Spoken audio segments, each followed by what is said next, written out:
पण नंतर माझ्या असं लक्षात आलं की 1 वर्षानंतरही सांगण्यासारखं माझ्याकडेच आहे. त्याच्यामुळे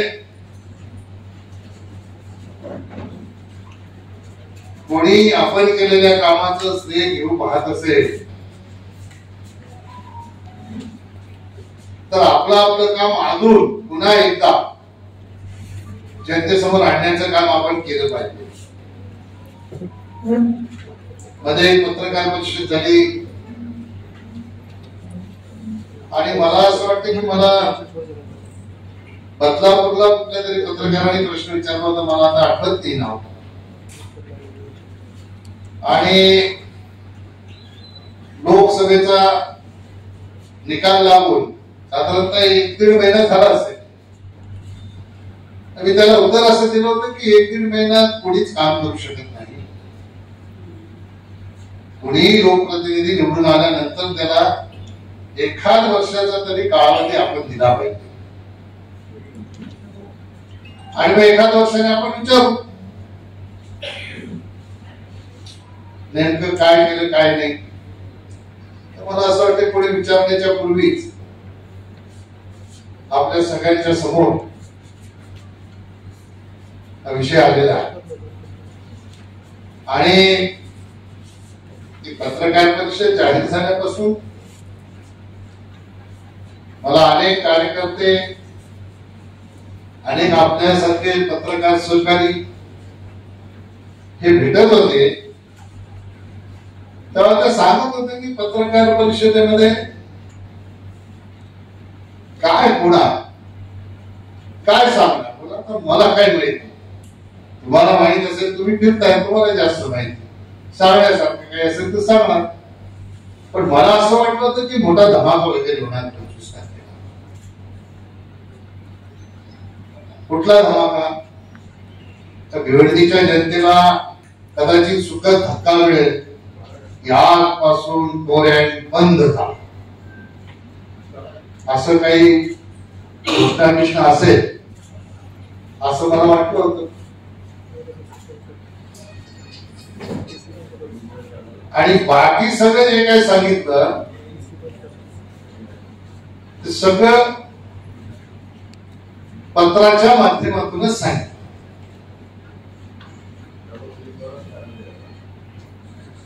आणि माझी सवय, मी जरी पत्र दिलं असलं तरी काही दिवसामध्ये ते काम दिसायला लागलं.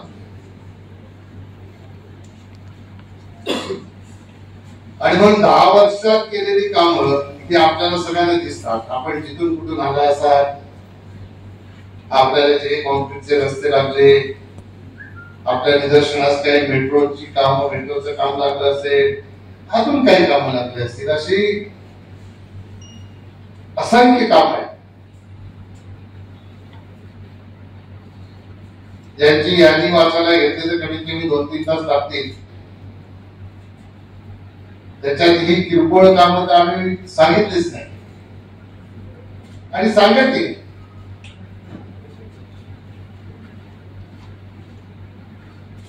पण खऱ्या अर्थाने लोकप्रतिनिधी हा निवडून आला म्हणजेच लोकप्रतिनिधी होतो असं नाही. तर लोकप्रतिनिधीची नाळ ही जनतेशी बांधलेली असते. तो कुठल्या सत्तेवर असो, पदावर असो किंवा नसो, तशी माझी नाळ जनतेशी बांधलेली आहे.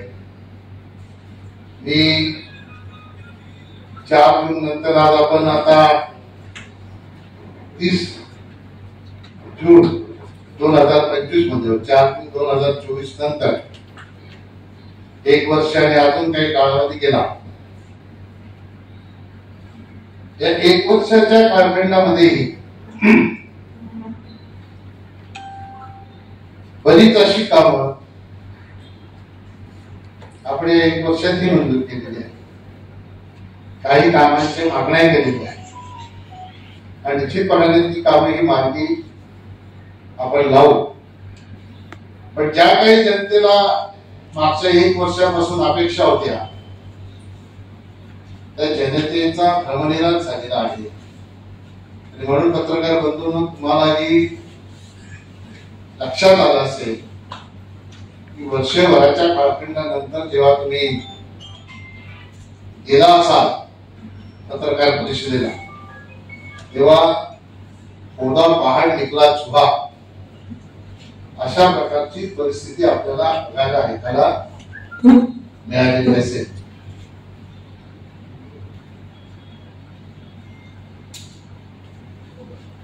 मला असं वाटतंय मी काही गोष्टी आपल्याशी प्रश्नांच्या माध्यमातून उत्तरे देताना शेअर करणार नाही. तर त्यापूर्वी भिवंडीमध्ये काही परिस्थिती निर्माण झाली, काही मुरबाडला झाली असेल, काही शहापूरला झाली असेल, त्या बाबतीत जनतेच्या काही भावना ज्या प्रतिक्रियाच्या माध्यमातून व्यक्त झालेल्या आहेत. वर्षभरामध्ये पत्रकार म्हणून आपल्याला काय अपेक्षित असेल, वर्षभरामध्ये मतदार म्हणून मतदारांना अपेक्षित असेल, त्या मतदारांच्या माध्यमातून व्यक्त झालेल्या ज्या भावना आहेत त्या आम्ही ही सोशल मीडियाच्या माध्यमातूनच बघितलेल्या आहेत, ऐकल्या आहेत. आणि त्या भावना पुन्हा एकदा जनतेपर्यंत जाव्या, उजागर व्हाव्या, याच्यासाठी छोटे छोटे 2-4 व्हिडिओ आहेत, 2-2 मिनिटांचे काही व्हिडिओ आहेत.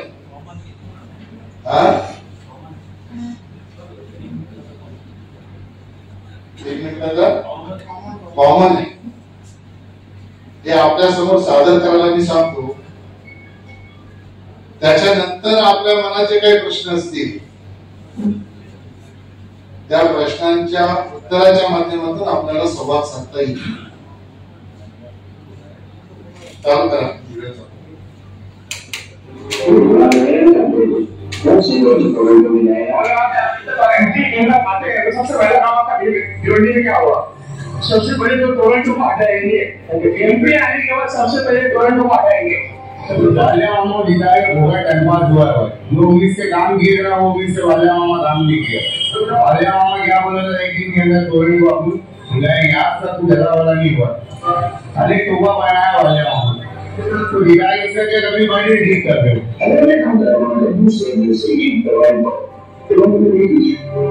दो साल अब सवाल ये होता है कि बहुत सारे लोगों के जहन में ये है कि ये बाबर आरसीसी रोड आपने बनाया कौन? एमए मैनेजर को मामला लगा था और मैंने मालूमात में माहिती दिया था, मैंने मजिस्ट्रेट का खास करके नाम डाला था कि मजिस्ट्रेट ने कितने रोड आरसीसी रोड पास कराया है. मेरा सच्चाई ये है कि यहाँ पे जो एमए मैनेजर के लिए श्री कपिल पाटिल हवलदार रंजी छोटा मुंबई महानगर विकास हवलदार एमए मैनेजर इसमें सरकार ने लगभग 250-75 लाख की पावर रोड से विधी रोड से बनेगी. नाशिककरांच्या वतीने समजा, ठाणेकरांच्या वतीने समजा, मी आपल्याला विनंती करतो हा रस्ता 6 लेन करा, कारण प्रचंड मोठ्या प्रमाणात ठाणे जिल्ह्यामध्ये डेव्हलपमेंट होत आहे. नाशिक, मुंबई आणि बळखेड अशी लेंथ मध्ये त्याच्यामध्ये एक 99 किलोमीटरची जी लेंथ आहे, 4 लेन रोड आहे. प्रॉपर पट्टा त्याप्रमाणे आम्ही मला 6 लेन मंजूर करू. सर, मी सतीश माणिक, मी कल्याणची रहिवासी आहे. आधी आपला हा रोड नव्हता, आता हा रोड बनलेला आहे रिंग रोड म्हणून.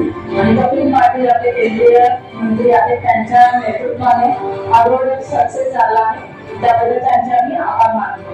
मी कल्याण रोडला 2005 पासून प्रॅक्टिस करते, पण इकडे ती रस्त्याची समस्या होती ती कपिल पाटील सरांमुळे सॉल्व्ह झालेली आहे. आणि याच्या पुढे मला नाही वाटत की कुणाला पार्किंगचा प्रॉब्लेम आहे. Thank you Kapil sir.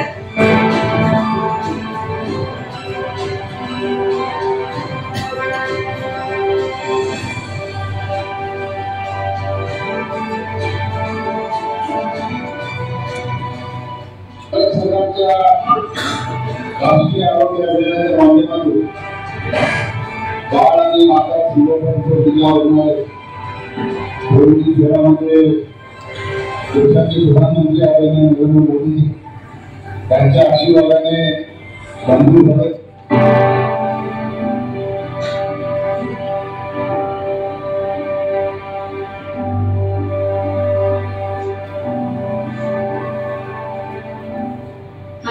कोरोना दुसरे घरी माळी कपास महिला लोकांच्या वाट बघत होतो ते आज त्या महिला संघर्षाबाबतचे आणि कपिल पाटील साहेबांची भेट घेतल्यामुळे त्यांच्यामुळे आज उत्सुकाचे दिवस बघायला लागले ते आज म्हणजे कपिल पाटील साहेब यांच्यामुळे लागले यांचे असे आभार मानून खूप खूप शुभेच्छा.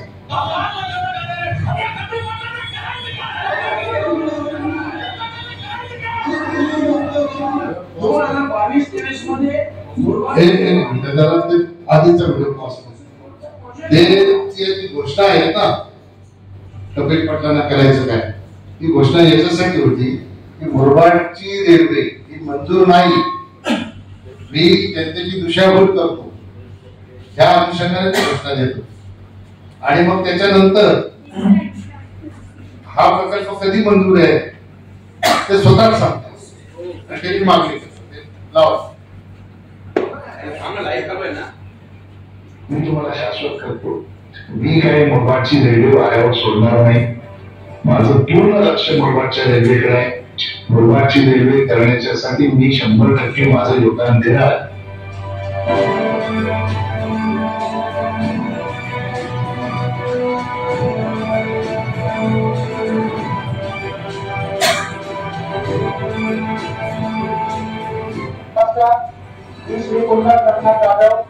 कशाला गावचा ग्रामस्थ असून कशाला पूर्व आणि पश्चिमला जोडणारा या नवीन ब्रिजसाठी कपिल पाटील साहेबांनी 55 कोटी रुपयाचा निधी कशाला स्टेशनला उपलब्ध करून दिला.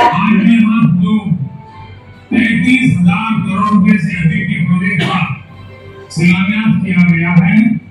उसमें 2 मेट्रो लाइन भी शामिल है. ठाणे से भिवंडी, कल्याण, दहिसर से लेकर मीरा भाईंदर तक के लोगों को तो फायदा पहुंचेगा ही.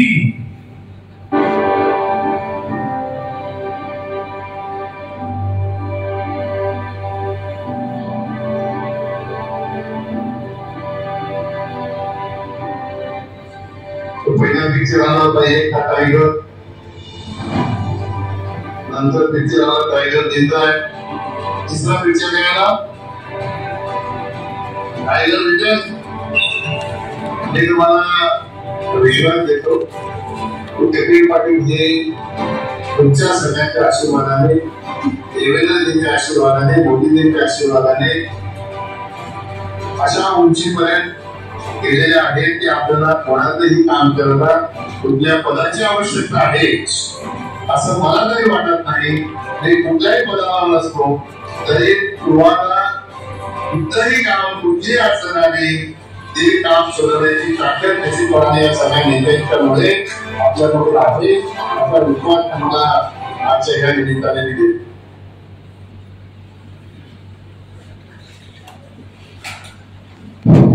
थोडासा सारांश होता की आपल्या सगळ्यांच्या उपस्थित जसं भाष्य केलं गेलं होतं ते 10 वर्षात केलं नाही तर ते थोड्याफार प्रमाणात उत्तर आहे. बाकी लेखी स्वरूपात आम्ही केलेली कामं आहेत ती आपल्या माहितीसाठी देतीलच पण मी काही मुख्य कामं आहेत ती आपल्या पुन्हा एक रिपीट करून सांगतो. जसं ठाण्यापासून भिवंडी पर्यंतची मेट्रो याचं काम सुरू आहे. या भिवंडी शहरामध्ये अनेक रस्त्यांची काँक्रिटीकरणाची कामं झाली आणि आता सुरू आहे तीही कामं आपण मंजूर केलेली आणि त्यांची कामं सुरू आहे ती पूर्णत्वात जाते. ठाणे भिवंडी बायपास रोडचं काम पूर्ण आहे. जसं आता नाशिक रोडचं जे सापत्रीकरण आहे ते गडकरी साहेबांची आपण नाशिकला कार्यक्रम असताना मी तिथे मागणी केली होती आणि गडकरी साहेबांनी तात्काळ त्याला संमती दिली होती. आता एक 7-8 दिवसापूर्वी माझं बोलणं झालं होतं नाशिकचे अधिकारी त्यांच्याशी NHAIचे. त्यांनी सांगितलं की आता कुंभमेळ्याचं औचित्य साधून ते 6 लेन रस्त्याचं काम लवकरात लवकर आपण सुरू करणार आहोत. नाशिक भागाकडे नाशिक जिल्ह्यामध्ये हे काम सुरू झालं ठाण्यामध्ये सुरू व्हायचं आहे. जसं आपलं आता शहापूर मुरबाड असा कर्जत पर्यंतचा रस्ता त्याचंही काम सुरू आहे. 9 वर्ष झाले व्यक्ती ते काम करत आहेत. वाडा रोडचं आंदोलन आहे. तुम्ही प्रश्न विचारला उत्तर देईल मी त्याचं. सन्माननीय आता उद्या जे भारतीय जनता पक्षाचे प्रदेश अध्यक्ष होतील ते बांधकाम मंत्री असताना त्यांच्याकडे पाठपुरावा केल्यानंतर 600 कोटी रुपयाचा निधी त्यांनी मनूर पासून ते भिवंडी पर्यंतच्या रस्त्यासाठी त्यावेळेला मंजूर केला होता आणि कुडूसला आम्ही त्याचं भूमिपूजनही त्यांच्या हस्ते केलं. सन्माननीय रवींद्र चव्हाण यांच्या हस्ते त्यावेळेला त्याचं भूमिपूजन आम्ही केलं आणि मनोर पासून काही किलोमीटर त्याचं कामही कॉन्क्रिटीकरणाचं सुरू झालेलं आहे. काही किलोमीटर झालेलं आहे. नवीन कामांच्या बाबतीत परवाच मी जेव्हा मुख्यमंत्र्यांना भेटलो की ठाण्यापासून भिवंडी पर्यंत मेट्रो आली, परंतु आता नवीन विकास डेव्हलपमेंट ही ठाणे भिवंडी बायपास रोडकडे होते आणि म्हणून मी साहेबांना विनंती केली पत्राद्वारे ठाण्यापासून पडग्यापर्यंत नवीन मेट्रोचा रूट एक मंजूर करावा. आता हे सगळं पत्र देऊन होतंय का? पत्र दिल्यानंतर त्याची व्हॅलिडिटी चेक केली जाते. ती चेक केल्यानंतर सर्वे केला जातो. सर्वे केल्यानंतर डीपीआर बनवला जातो. डीपीआर बनवल्यानंतर पुढच्या प्रक्रिया सगळ्या सुरू होत असतात. आता हे मी सांगण्याचा हेतू काय ते तुमच्या लक्षात आलं असेल, तुम्ही समजून घ्या. शहापूरचा अजून तुम्ही विचार केला तर कल्याणगावचा अंडरपास आहे. कल्याण पासूनचा मुरबाड पासून मार्शेल पर्यंतचा रस्ता आहे. हे मी का सांगतो की परत कोणी याच्या बाबतीत भाष्य करायला नको की हा रस्ता आम्ही जे लोक 10 वर्षात मी काय केलं विचारतात ना, ते जिथे उभं राहून विचारतात ते काम पण मी केलेलं आहे. जिथे कुठे उभं राहून विचारतात ना ते काम सुद्धा मी मंजूर केलेलं आहे आणि ते काम बऱ्याचशा प्रमाणात पूर्ण झालेले आहे. अशा पद्धतीने दिशाभूल करण्याचं जे काम आहे, माझी आपल्याला सूचना आहे की जे खरं आहे ते आपण लोकांसमोर नेण्याचं काम करावं.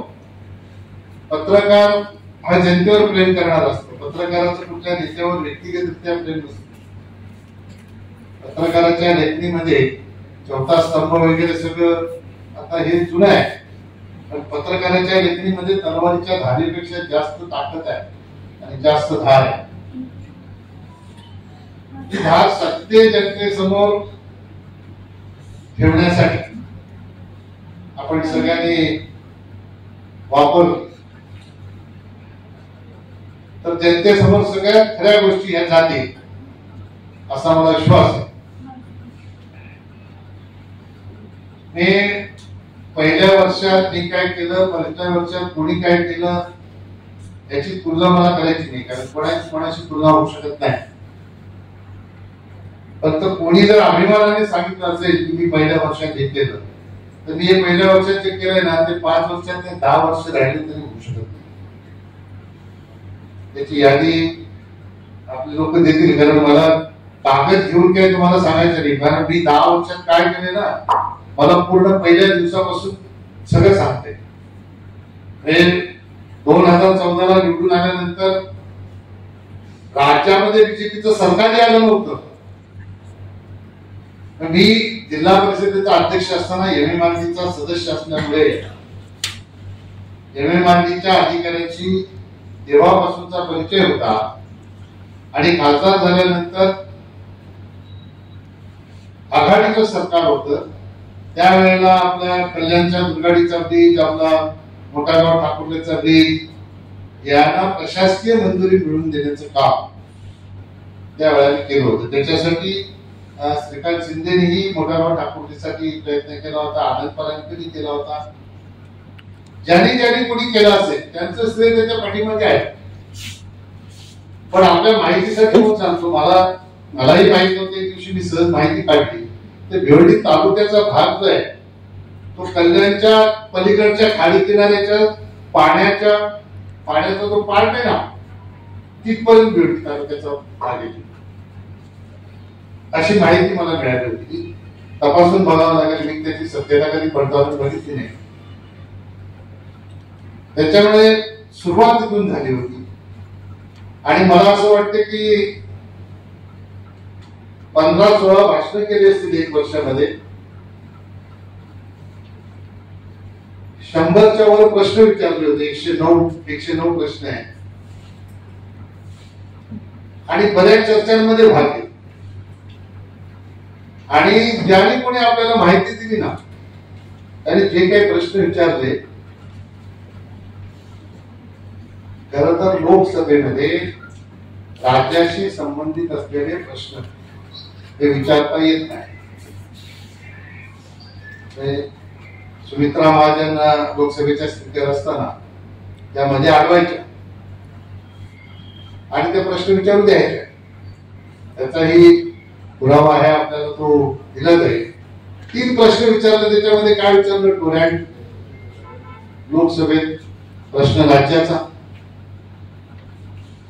काही संबंध नाही केंद्र सरकारशी टोरॅन्ट म्हणून. IGM ला स्टाफ कमी आहे म्हणून प्रश्न देते, काही संबंध आहे केंद्र सरकारचा? केंद्र सरकारशी काही संबंध नसलेल्या विषयांची माहिती किंवा प्रश्न हा पार्लमेंटमध्ये उपस्थित करायचा आणि स्वतःची पाठ पकडून घ्यायची. अशाने कधीच समस्या सुटणार. तुम्हाला स्टाफिंग पॅटर्न मंजूर करायचा असेल तर राज्य सरकारकडेच करावं लागेल. आता टोरॅन्टची आपल्याला क्लिप दाखवली. हे कोणाचा विश्वासघात आहे? भिवंडीतली जनता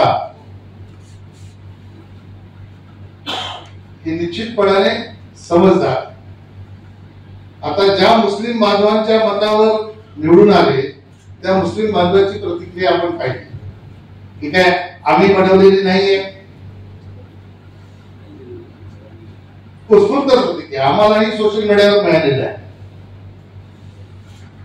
आणि ती प्रतिक्रिया त्यांनी जी दिली, त्यांनी जी काय उपाधी लावली त्याचा पुनरुच्चार मला काही करायची गरज नाही. ते ऑन रेकॉर्ड आपल्याजवळ आलं. मला असं सांगा, लोकसभेची निवडणूक लढण्यासाठी जो माणूस गेल्या अनेक वर्षापासून एकदा लढले, दुसऱ्यांदा लढले.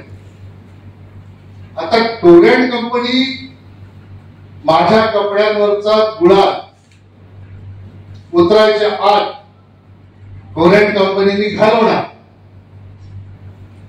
अशा वर्गणा करणाऱ्या माणसाला जो लोकसभेचा उमेदवार आहे त्याला तेव्हा माहित नव्हतं का 2027 पर्यंत यांचं अग्रीमेंट आहे? मग 2027 पर्यंत अग्रीमेंट तेव्हा माहित होतं तर मग ही वर्गणा खोटी काय केली? लोकांची दिशाभूल काय केली? बरं, असं बोलणारा माणूस कोण पाहिजे? त्या कंपनीचा मालक पाहिजे किंवा राज्याचा मुख्यमंत्री पाहिजे. तोच सांगू शकतो की मी 2 दिवसात घालवणार. आता पण सांगितलं 2027 ला जाणार. आता कसं जाणार बघूया. आपण इथं आहोत, सगळे तिथे आहोत. आपण त्याला काहीतरी आधार लागतो. मला वाटतं तुमच्या पत्रकार बंधूंकडे मदत मागितली काहीतरी, तुम्ही मला मदत करा, असं काहीतरी मी बघितलं. त्याला मदत. टोरॅन्टचा जर जनतेवर अन्याय असेल तर निश्चितपणाने त्याच्या पाठीमागे उभं राहिलं पाहिजे, अन्यायाच्या पाठीमागे. पण अशा प्रकारच्या खोट्या वर्गणा करून उपयोगाचं नाही. मी माझ्याकडे अनेकदा टोरॅन्ट कंपनीच्या विरोधात ज्या काही संघर्ष समिती झाल्या ते माझ्याकडे येत होते. मी त्यांना सांगायचो की बघा, आंदोलनं बरीच झाली, मोठी मोठी आंदोलनं झाली, आपण सगळ्यांनी पाहिले. आपण नाही पाहिले असं आहे का? आपण सगळ्यांनीच आंदोलनं पाहिली. त्याच्यात काय झालं? काय झालं? रवी तुम्हाला किस्सा मला तारीखात आठवत नाही, 9 साल की 10 साल भिवंडी महापालिकेच्या इमारतीचं उद्घाटन शरद पवार साहेबांच्या हस्ते झालं. एक माहिती आहे तारीख पण 13/5/2012. मी जिल्हा परिषदेचा अध्यक्ष होतो. मुंबईकडून येताना पवार साहेब माझ्या घरी चहा पाण्याला थांबले. 13/5/2012 मी जिल्हा परिषदेचा अध्यक्ष होतो. गाडीत तिथून घरून बसल्यानंतर पवार साहेबांनी माहिती घ्यायला सुरुवात केली की टोऱ्यांच्या बाबतीत अनेक समस्या येतात, त्यांच्याविषयी काय. मी त्यांना त्याची सगळी माहिती दिली आणि मग मी सांगितलं की साहेब तुम्हाला तिकडं पण निवेदन मिळेलच. स्वतः माझ्याकडे माहिती आली होती. मला साहेबांनी असं सांगितलं तुम्ही 2 दिवसात यांना सगळ्यांना घेऊन माझ्याकडे या घरी जायचे. 2 दिवसात आम्ही सगळे शरद पवार साहेबांच्या घरी गेलो.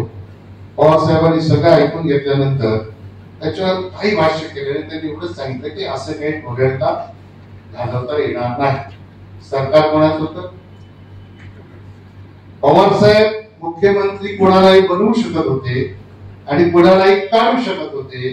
इतके ताकदीचे नेते त्यांच्यासोबत बैठक आणि त्यांनी सांगितलं टोऱ्यात आपण घालू शकत नाही. हे कोणी सांगितलं? शरद पवार साहेब. आता दुसरं लॉजिक तुम्हाला सांग. भिवंडीतून टोरेंट हटावा याच्यासाठी हे काही जे राजकारण करतात, राष्ट्रवादीचे लोक असतील, अजून कुठल्या पक्षाचे असतील, मला तुम्ही सांगावं मुंबईला टोरेंट कधी आलं? उद्धव साहेब मुख्यमंत्री असताना, शिंदे साहेब पालकमंत्री असताना, जितेंद्र आव्हाड साहेब मंत्री असताना मुंबईला टोरेंट आलं. आता हे लॉजिक कुठे कसं वापरायचं सांगा मला तुम्ही. भिवंडीचं टोरेंट घालवा आणि मुंबईला आणा. पुढे आणलं, आम्ही आणलं. इथे पण तुम्हीच आणलंय, तिकडे पण तुम्हीच आणलं.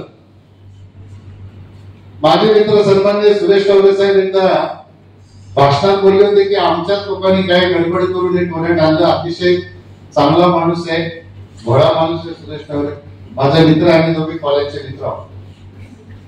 जनतेच्या भावना त्यांना समजत होत्या आणि म्हणून ते वस्तुस्थितीवर बोलत होते. त्या अशा वल्गना करून जनता किती दिवस आपल्या भूलकामाला बळी पडेल याचाही आपण विचार करण्याची आवश्यकता आहे. मला आपल्याला एवढंच सांगायचं आहे की येणाऱ्या काळामध्ये माझी बाजू घेऊन तुम्ही जनतेला काही सांगावं असं मला अपेक्षित नाहीये. माझी बाजू खरीच आहे. मला हे अपेक्षित आहे की भिवंडी लोकसभेच्या जनतेची दिशाभूल होणार नाही याच्यासाठी पत्रकार बंधूंनी सत्य माहिती जनतेपर्यंत देण्याचं काम केलं. मध्ये असंही कुठेतरी एकदा पत्रकारांसोबत की भाषणात सांगितले कपिल पाटलांना 10 वर्ष झाली खासदारकी समज दिसते. आता ह्याच्यापेक्षा मोठा जो महाराष्ट्राच्या हास्य जत्रेमध्ये पण होत आहे. बोललं माहित आहे ना, ऐकलं की नाही? काही अंशी आपण मान्य करू, बरोबर आहे. 10 वर्ष मला नाही समजले कारण मी कधी कोणाचं माहितीच्या अधिकारात माहिती मागितली नाही. मी कधी कोणाच्या प्रोजेक्टवर अर्ज केले नाही. मला हे माहितच नाही. निवडून आल्याबरोबर लगेच काढलेलं जायचं आणि शेतकरी बांधवांनी काम अनधिकृत केलेले पाडून टाका असं सांगायचं हे मला माहितच नाही. नाल्याचं पाणी आणले काढलेलं जाऊन गटर बांधकाम करा हे काम खासदाराचं आहे हे कुठे मला माहित होतं.